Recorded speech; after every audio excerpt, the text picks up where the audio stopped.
Argentine, la victoire de Milei à la présidentielle, un choc risqué pour l'économie. Par Anne-Dominique Correa, à Buenos Aires. Après 78 ans de péronisme, le ras-le-bol des Argentins s'est exprimé avec force. L'économiste anarcho-capitaliste, Javier Milei, a confortablement emporté l'élection présidentielle avec 55,6% des voix face à son rival Sergio Massa, ministre de l'économie du gouvernement de centre-gauche d'Alberto Fernandez. L'arrivée au pouvoir de ce libertarien d'extrême droite est un violent désaveu pour la politique du gouvernement péroniste, incapable de surmonter la crise qui frappe le pays. Javier Milei a fait campagne sur la promesse d'un traitement de choc administré à l'économie. Il n'y a pas de place pour la tiédeur ou les demi-mesures, a-t-il redit dimanche à ses milliers de partisans en liesse, massés à l'extérieur du QG de campagne à Buenos Aires. Parviendra-t-il à rendre à l'Argentine son rang de puissance mondiale, comme il l'a juré ?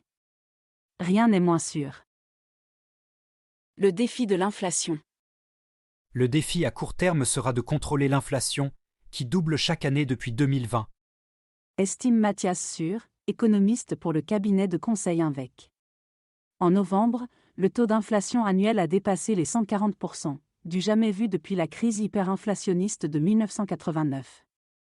Les pesos valent moins que des excréments, répète Javier Milei, dans ses déclarations polémiques.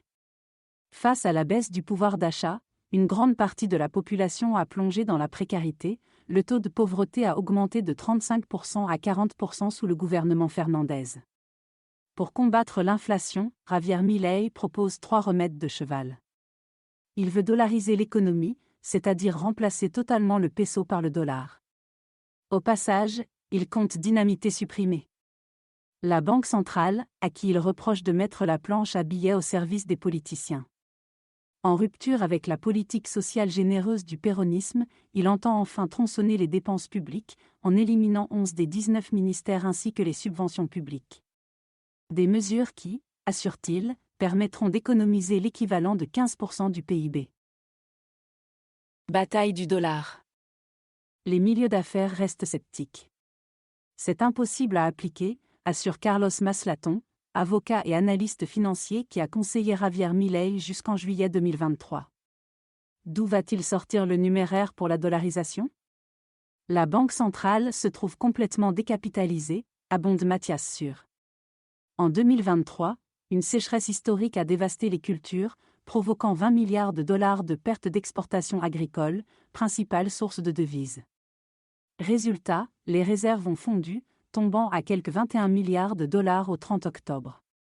Or, selon Barclays, au taux de change actuel, il faudrait environ 27 milliards pour dollariser l'économie. Les Argentins, qui épargnent depuis des années sous l'oreiller, vont rapatrier leurs billets verts, veut croire le camp Milei. Le nouveau gouvernement devra aussi rapidement rembourser un prêt de 44 milliards de dollars du Fonds monétaire international, FMI. Facile, rétorque Milei, les économies issues des coupes budgétaires beaucoup plus sévères que le programme d'austérité exigé par le FMI suffiront.